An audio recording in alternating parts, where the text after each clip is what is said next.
지난번 첫 방송을 마태복음 1장 1절에서 했습니다. 예수님은 아브라함의 자손이고 또 다윗의 자손으로 오셨다 하는 말씀을 했습니다. 지금부터 6년 반 전인데요. 2013년 6월 말에 한국에 있는 어느 목사님의 아들이 다코마에 있는 저에게로 왔습니다. 그 목사님이 목사님이 저에게 부탁하기를 내 아들이 지금 서울신학대학 3학년 학생인데 이번 여름방학에 목사님께 보낼 테니까 이 아이를 데리고 있으시면서 좀 가르쳐서 보내주시면 좋겠습니다. 우선 미국 구경을 좀 하고 또 영어권 학생들과 사귀면서 영어도 좀 배우고 그리고 목사님 밑에서 성경에 대해서 또 우리 목회에 대해서 꼭 가르침을 주시면 고맙겠습니다. 그래서 6월 말에 왔는데 오자마자 우리 교회 청년들하고 같이 샌프란시스코에 전도훈련을 받으러 떠났습니다. 그래서 일주일 넘게 전도훈련을 받고 이렇게 돌아왔어요. 그런데 나는 7월 둘째 주에 한국에 나가기로 이미 다 표를 사놓고 기다리고 있는 중이어서 이 아이가 돌아오고 나니까는 사실 일주일도 같이 있을 시간이 일주일도 남아있지 않았습니다. 그래서 제가 그 학생한테 그랬어요. 야, 너희 아버지가 너를 나한테 이렇게 보내서 교육을 좀 시키라고 그랬는데 대간절 이제 뭐 일주일도 채 안 남았으니 무슨 교육을 시킬 수가 있겠느냐. 그러니까 너 내일 새벽 기도에 설교를 한번 해라. 그랬더니 예, 하겠습니다. 그래요. 그래서 그 이튿날 새벽에 이제 수요일 날이 됐죠. 수요일 날 새벽에 설교를 했습니다. 그런데 이 사람이 읽은 성경 본문이 창세기 15장 5절 하나님께서 아브라함을 집 바깥으로 데리고 나가셔서 말씀하십니다. 저 하늘의 별들을 보아라. 너의 자손이 앞으로 이와 같이 번성할 것이라 말씀하셨어요. 그러면서 이제 설교를 하는데 하나님은 아브라함에게 분명히 약속하시기를 너의 자손이 하늘의 별과 같이 많이 되게 해주시겠다 약속을 하셨습니다. 그런데 그런 약속을 받긴 받았어도 아브라함은 자식을 낳지 못했습니다. 나중에 이렇게 여종을 통해서 이스마엘이라고 하는 아들을 낳았지만 하나님 말씀하시기를 그 아들은 너의 자손이 아니라고 말씀을 하십니다. 자, 그렇게 해서 오랜 세월이 지난 후 아브라함이 100세가 됐을 때에 겨우 아들 하나, 이삭이라고 하는 아들을 주셨습니다. 근데 이삭도 나이가 40이 되어서 결혼했는데 20년 지나도록 자식이 없습니다. 드디어 60세가 돼가지고 환갑 나이에 쌍둥이 아들을 두었습니다. 그 쌍둥이 아들이 여러분들 잘 아는 에서와 야곱이지요. 그런데 그 중에서도 또 에서는 아브라함에게 약속하신 자손이 못 되고 야곱이 하나님의 선민으로 택함을 받습니다. 이 야곱도 나이가 많아서 40이 훨씬 넘어가지고서 이제 자기 외갓집을 찾아가 거기에서 결혼을 하게 되고 마침내 거기서 12아들을 낳았습니다. 자, 또 오랜 세월이 지난 후에 가나안 땅에 살던 야곱의 가족들이 다 애굽에 들어오게 됩니다.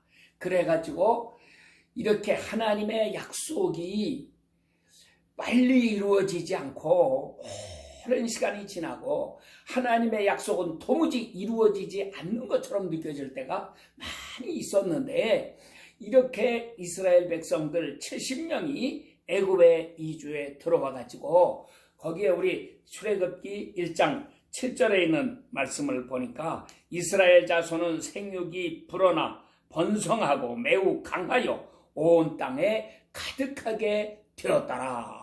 이렇게 말씀하셨으니 드디어 아브라함에게 약속하시던 그 약속이 애굽 땅에 들어와 가지고야 겨우 이루어졌고 그때에 큰 민족을 이루게 되었습니다. 자, 이렇게 설명을 하는 것입니다. 그러면서 하나님은 우리에게 약속하신 것을 반드시 이루어 주십니다. 비록 더디지만 하나님의 약속은 반드시 이루어집니다.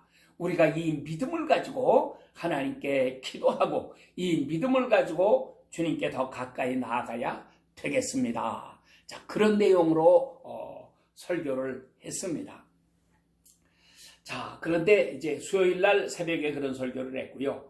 목요일 날 점심에 제가 어느 목사님과 점심을 같이 하기로 약속을 해서 식사하는데 이렇게 가면서 제가 이제 그 학생을 제 차에 태우고 둘이서 같이 이야기하면서 갔습니다. 제가 물었어요. 너 어제 새벽에 설교한 것에 대해서 자신이 평가해봐라. 그 설교를 왜 했으며 또 그 설교에서 핵심 내용이 무엇이고 또 그 설교를 네가 평가해 볼 때 잘했다고 생각하느냐 무엇인가 잘못된 게 있었다고 생각하느냐 그렇게 물었더니 사실 얘가 대답을 잘 못해요. 그러긴 한데 시간을 오래 지체할 수 없어서 제가 얘기를 했습니다. 너의 어제 새벽에 새벽기도회에 한 설교라고 하는 것은 첫째, 그건 설교가 아니다. 왜 설교가 아닌가? 설교는 하나님의 말씀을 대언하는 것이고 예수 그리스도를 증언하는 것이다. 그래서 가룟 유다 대신에 마띠아를 사도로 뽑게 될 때에도 가장 큰 원칙은 무엇이었느냐? 예수님이 행하시며 가르치기를 시작하신부터 이제까지 우리와 늘 함께 있던 사람들 가운데서 한 명을 택해야 된다 하는 것과 둘째로 더 중요한 것은 예수 그리스도의 부활을 증언할 사람이어야 한다 하는 것이다. 그러니까 모든 설교는 예수 그리스도에게 초점을 맞추고 예수 그리스도를 전해야지만 한다. 자, 오늘 우리 예배 시간에 교회 성도들이 가득하게 모였다. 그런데 거기에 예수님이 와 계시느냐 안 와 계시느냐. 교회에 만약에 새로 나온 사람이 누가 하나 있어도 그 사람을 불러 세우고 그리고 다 환영해주고 이렇게 기뻐한다. 그런데 우리 예배에 예수님이 와 계시는가 안 와 계시는가. 정말 예수님이 그 예배에 와 앉아 계시면서 우리와 함께 예배를 드리신다면 목사는 어떤 일을 해야 될 것인가? 무엇보다도 중요한 것은 예수님이 지금 여기 와 계십니다 하는 것을 소개해야 되지 않겠느냐. 예수님이 어떤 분이라고 하는 것을 말씀해야 되지 않느냐. 교회의 주인은 예수님이야. 교회의 모든 목사와 장로와 재직들을 세우시고 교인들을 불러 모아주신 분도 예수님이야. 그러니까 예수님을 전하는 것은 가장 핵심적인 일이다.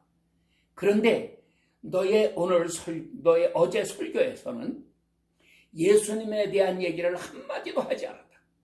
너는 아브라함의 이야기는 많이 했어.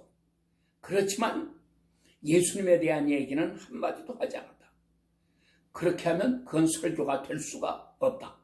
오늘날 우리 한국 교회의 가장 심각한 문제는 물론 한국 교회만이 아니라 전 세계 기독교회가 거의 마찬가지지만 설교에 예수님이 없다.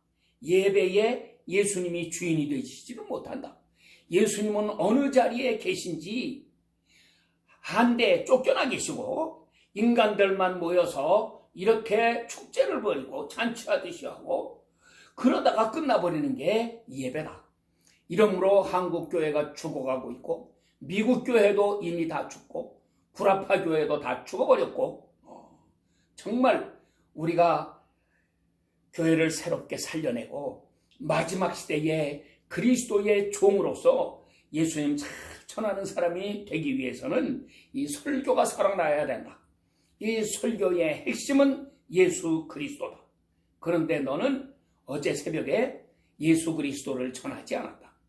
너는 우리가 열심히 기도한 것, 하나님은 반드시 이루어주시니까 기도하다가 낙심하지 말고 더 열심히 기도하고 믿음으로 살자고 하는 그런 이야기는 했는데, 그 이야기는 물론 좋은 거지만 그러나 중요한 것은 예수님을 전하지 못했다고 하는 사실이다. 자, 그것이 첫째 잘못이고, 둘째 잘못은 무엇이냐? 너는 성경 해석하는 데 있어서 잘못되었다. 생각해봐라. 마태복음을 시작하는 1장 1절, 신약의 첫 마디가 무엇이냐? 예수 그리스도는 아브라함의 자손이요 다윗의 자손으로 오셨다라고 선포한다. 그러면 하나님께서 아브라함에게 약속하신 너의 자손이 이와 같을 것이다 라고 말씀하셨을 때에 그 자손이란 누구를 가리키는 것이냐? 그건 바로 예수 그리스도를 말하는 거다. 그런데 너는 뭐라고 설명했느냐? 애굽의 종살이하는 저 많은 백성들, 야곱의 자손들, 그들을 출애굽시킬 때에 그들이 광야에서 어떻게 살았나를 생각해봐라. 그들은 광야에서 다 멸망당하고 말았다. 그들은 믿음으로 살지를 않았다. 가나안 땅, 젖과 꿀이 흐르는 좋은 땅을 약속받았지만 그 사람들은 그 땅에 들어가 보지도 못하고 20세 이하의 젊은 제2세들, 이 사람들이 그 약속의 땅에 들어갔고, 출애굽한 1세대의 이스라엘은 광야에서 다 멸망당하고 말았다. 그러니까 그 무리들을 가리켜 아브라함에게 약속하신 내 자손이다 이렇게 말하는 것은 분명히 잘못된 거다. 또 뭐라고 말씀했느냐? 갈라디아서 3장 14절에 하나님께서 말씀하신 그 아브라함의 자손이라고 하는 것은 예수 그리스도를 통해서 아브라함에게 약속하신 복이 모든 이방들에게 미치는 것이다 이렇게 말씀하고, 3장 16절에서는 여럿을 가리켜 너의 자손들이라고 하지 아니하시고 내 자손, 단수 한 사람을 가리켜서 내 자손이라 말씀하셨으니 이는 곧 예수 그리스도시라. 사도 바울이 이렇게 분명하게 설명을 하고 있다. 그러니까 창세기에 하나님께서 아브라함에게 나타나셔서 너의 자손이다 라고 말씀하시는 건 하늘의 별같이 많은 수, 바닷가의 모래와 같이 많은 수, 이거를 다 가리키셨다고 해도 결국 그 말은 복수가 아니고 단수다.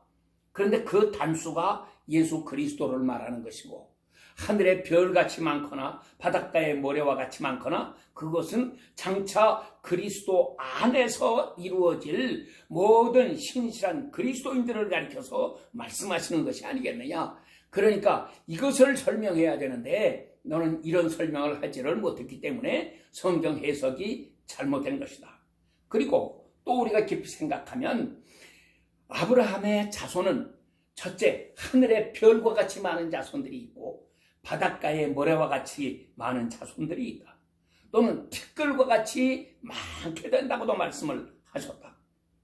그래서 중요한 것은 우리가 하늘의 별과 같은 자손이냐 바닷가의 모래와 같은 자손이냐, 자기 자신을 살펴보아야 한다. 하나님은 우리 모두가 바닷가의 모래와 같은 그런 자손이 되기를 원하지 아니하시고 하늘의 별과 같은 자손들이 되기를 소원하신다. 실제로 이 출애굽기 1장 7절에 나타난 이렇게 많이 애굽 땅에 가서 많이 번성한 이 이스라엘 자손들은 실상은 바닷가의 모래와 같은 자손들이었다. 그 중에 하늘의 별과 같이 빛나는 자손이 있다면 그것은 모세나 여호수아나 갈렙이나 이런 특별한 몇몇 사람들에게 나타나는 현상이었지, 모든 백성들이 하늘의 별 같은 자손들은 되지를 못했다. 그리고 다니엘서 12장 3절에 많은 사람을 옳은 대로 돌아오게 한 자는 하늘의 별같이 영원토록 빛나게 된다 말씀을 하셨으니까 정말 우리가 많은 사람을 주님께로 돌아오게 만들어 주어야지 그 사람들이 참 아브라함의 자손이 되는 것이다. 하늘의 별같이 빛나는 사람들이 되는 것이다. 그래서 우리가 창세기에서 아브라함을 설교할 때에 그 창세기 하나만 가지고 설명하려고 그러지 말고 신약과 구약을 전체를 꿰뚫어서 이렇게 말씀을 전해야 되고, 그 모든 설교의 핵심은 예수 그리스도라고 하는 사실을 기억하고 예수님을 전하는 사람이 되어야 한다. 이렇게 이제 설명을 해주고 가르쳤습니다. 그 이야기를 이 아이가 자기 아버지에게 다 말씀을 했어요. 그래서 제가 그 다음 주에 한국에 나왔더니 그 아버지 목사님이 나한테 이렇게 전화를 해가지고 같이 만나서 정말 극진히 나에게 대접을 하면서, 목사님, 내가 신학교 다니면서도 이런 설명을 많이 들었습니다. 설교의 핵심은 예수 그리스도, 설교자는 반드시 예수님을 전해야 한다 하는 말을 많이 들었는데, 오래 목회를 하면서 살다 보니까 나부터도 이것을 잊어버리고 내 설교 속에도 예수 그리스도가 없는 설교를 많이 했습니다. 그래서 우리 아들을 통해서 이 말씀을 들을 때에 내가 몽둥이로 크게 한 대 얻어맞는 것 같은 그런 큰 충동을 받았고, 그래서 목사님께 특별히 감사를 드립니다 라고 말을 하는 것이었습니다. 정말 중요한 것은 예수 그리스도, 그분은 아브라함의 아들로 오셨다. 그런데 아브라함의 아들, 하늘의 별과 같이 빛나는 존재로 이 땅에 와서 우리 마음을 비추어주고 계십니다. 여러분, 우리가 이분을 마음에 모셔야지 하겠습니다. 동방박사들은 하늘의 별을 연구하다가 메시아가 탄생하신 것을 알았고, 그래서 산 넘고 물 건너 모든 위험을 무릅쓰고 유대 땅 베들레헴까지 찾아와서 아기 예수님을 만나 그에게 경배하고, 예루살렘에서 베들레헴 찾아가는 길에 별의 인도를 받아서 이렇게 찾아갔습니다. 예수 그리스도, 그분은 별로서 우리 마음을 오늘도 비추고 계십니다. 그분은 옛날 발람이 예언하던 그 야곱의 별이고, 또 그 예수님은 오늘도 우리 마음속에 새로운 깨달음을 주는 그런 별로서 우리 마음에 샛별이 떠오르기까지 이 예언의 말씀에 주의하는 것이 가하다고 했는데, 우리가 이렇게 주님의 말씀을 깊이 묵상하고 깨달아서 내 마음에서 샛별이 떠올라오는 이 역사가 일어나야 하겠습니다. 이 샛별이 바로 예수 그리스도이신 것입니다. 그러므로 예수님을 가리켜 계시록 마지막 장에서는 빛나는 새벽별이라고 말씀을 했습니다. 빛나는 샛별이신 예수님이 오늘도 여러분들 마음에 밝히 비추어 주시기를 축원합니다. 우리가 사모하는 마음을 가지고 주 예수여 내 마음에 빛을 비추어 주시옵소서. 어두운 내 마음을 밝게 하시고 옛날 동방박사들을 인도해서 아기 예수님 만나 경배드릴 수 있게 하셨듯이 오늘도 우리 발걸음을 인도하셔서 아기 예수님께 경배하는 백성 되게 하시고, 한 번만 경배하고 끝나는 게 아니고 우리 평생 다가도록 늘 주님께 경배하며 주님 말씀을 마음판에 새기며 은혜 안에서 새롭게 살아갈 수 있게 해 주시옵소서. 간절히 기도하면서 주님의 은혜를 사모하며 승리하며 살아가는 아름다운 성도들이 다 되시기를 축원합니다. 주 예수여 우리 마음에 비추어 주시옵소서. 우리 마음에 새로운 깨달음을 주시옵소서. 우리 마음에 샛별이 되어 떠올라 주시고 우리를 하나님의 새로운 세계로 이끌어 주시옵소서. 아멘.